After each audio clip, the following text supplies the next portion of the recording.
मोर gram panchayat के जनता ले हावे बिनती, सज्जन ला तू मन चुनिहा, हर वोट तुहर है कीमती। मोर ग्राम पंचायत के जनता ले हावे बिनती, सज्जन ला तू मन चुनिहा, हर वोट तुहर है कीमती।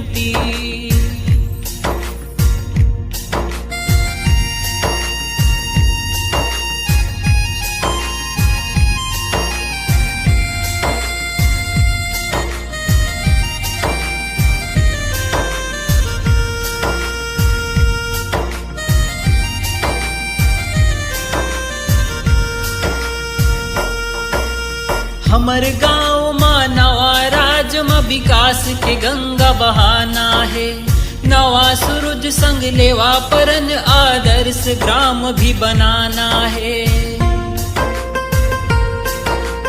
ना कछु होए कमी गाँव मा सुविधा ला भी बढ़ाना है, सुशासन के नींव रख के अपन भी फर्ज निभाना है। नावा ये दिन मा अवैया सुघर हो जाए जिंदगी, सज्जन ला तू मन चुनिहा, हर वोट तुहर है कीमती। मोर ग्राम पंचायत के जनता ले हावे बिनती, सज्जन ला तू मन चुनिहा, हर वोट तुहर है कीमती।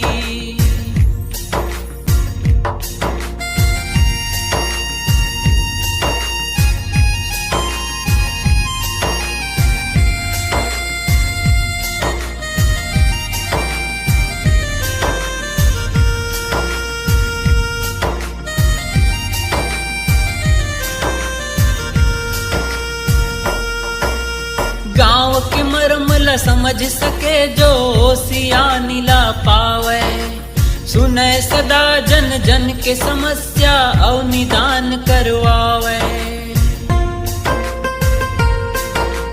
बात ला हमर सरकार के आगू मा रख पावे, लोकतंत्र के पद के गरिमा रख के मान बढ़ावे। बन गुन के वोट लदीहा, झन होवे कोनो गलती, सज्जन ला तू मन चुनिहा, हर वोट तुहर है कीमती। मोर ग्राम पंचायत के जनता ले हावे बिनती, सज्जन ला तू मन चुनिहा, हर वोट तुहर है कीमती।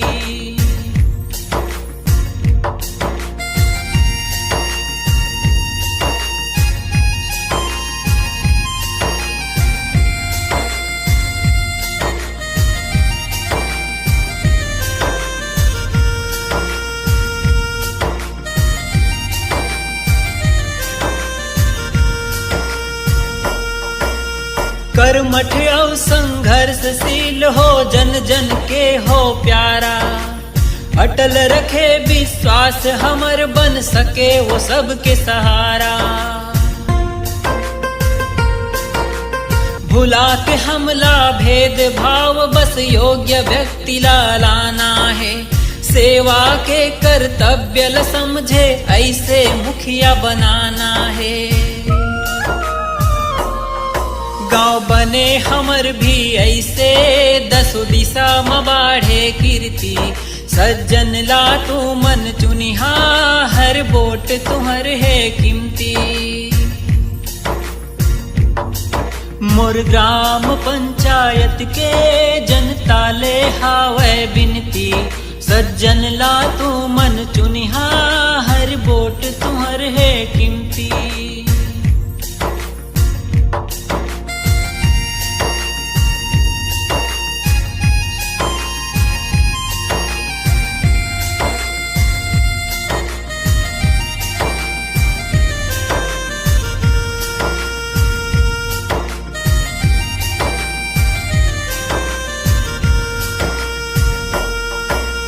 दारू कुकरा और पैसा में हमला नहीं बेचाना है, एक दिन के सुख ला छोड़ के अपन ईमान बचाना है।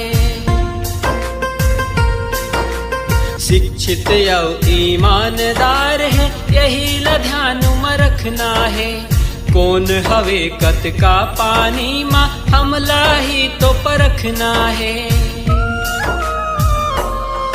संजय पटेल के कहना नावा जुगला न हमरती।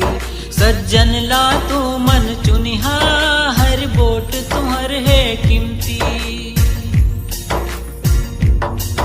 मोर ग्राम पंचायत के जनता ले हावे बिनती। सज्जन ला तू मन चुनिहा